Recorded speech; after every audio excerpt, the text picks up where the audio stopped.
This is Paul again, and this is going to be a video about how to mount the ESM motor to the Bolex camera. This is one of my Bolex H8 Rex 4s, but the same instructions will go for any camera that has the 1-to-1 shaft. That's the shaft right here.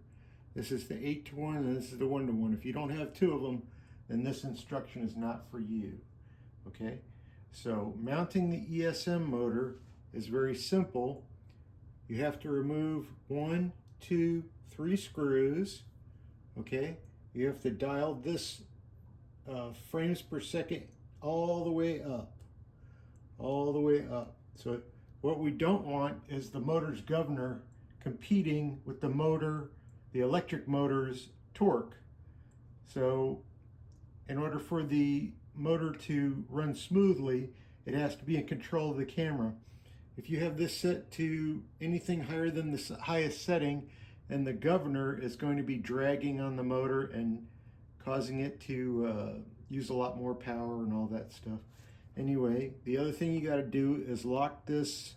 This is your run stop lever, and it has a locking position all the way to the rear. The other thing you have to have is this motor needs to be switched.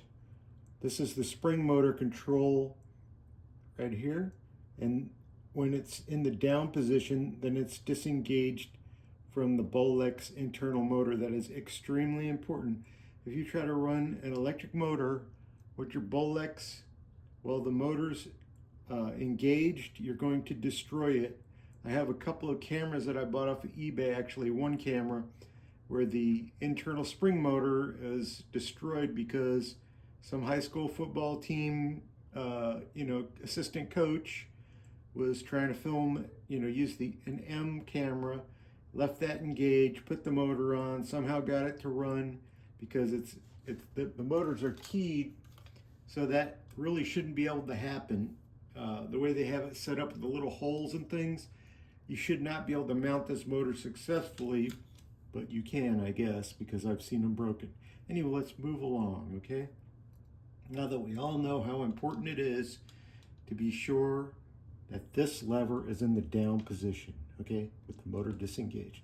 This is back, 3 screws are out, this is turned all the way up. We're ready to mount this motor. Here's one of my motors. I have 2 of them. There's actually 2 different versions of this motor.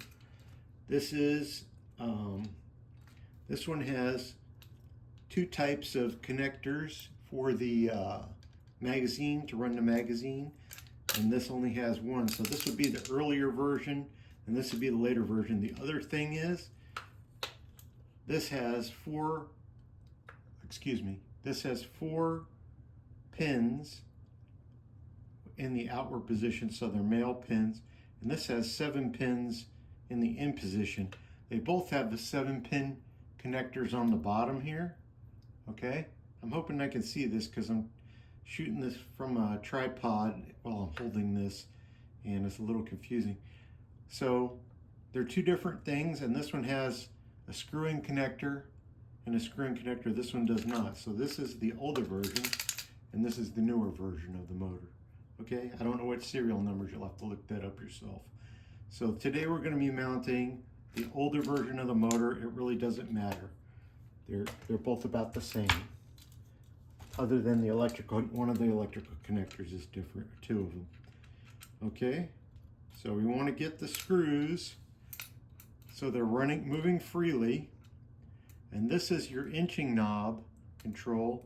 So this is what's going to allow you to turn this shaft into the right position to get into the motor. So we're going to rotate that and wiggle it until it drops into the 1-to-1 shaft hole here. So I'm going to put it on and get one of these screws started. Okay. With any luck, there it goes. I just heard it click. And if you look at the frame counter here, you should be able to see it moving. Okay, mine's engaged.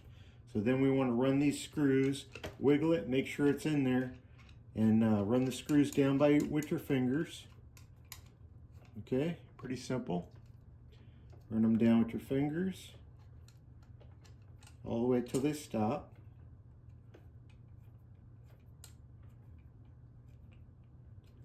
Okay, so now you just have it finger tight, finger tight, finger tight. Really, that's all you should need, but I'm going to just give it just the tiniest little tiny bit, just that much, to get it on there tight so the screws don't back out on me.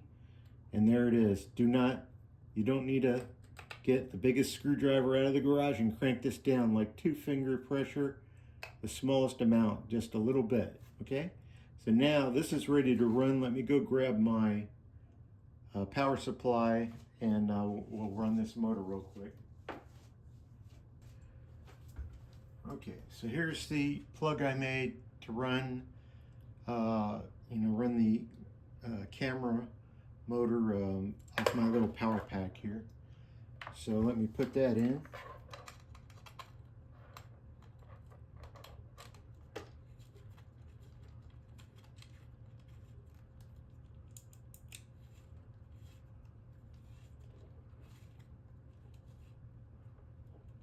Okay, that's all the way in. Now I'm just going to plug it into 12 volts here. Oh, look at that. It's running. Everything's great. So if it's loaded with film, you want to test it without film first, make sure it's running smoothly, then load your film up and it should. If you're having a problem, it's probably because your power pack does not supply enough amps, or your cable, that if you made a DIY cable, it should be at least 16 gauge wire so that we get enough amps to the motor to drive it. So here's one more time. It runs great.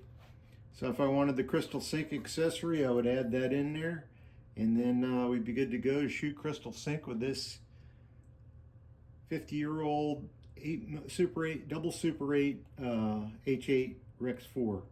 So I hope this helped you out, and thanks for watching. And if you like this video, go ahead and subscribe and like it. Thank you. Goodbye.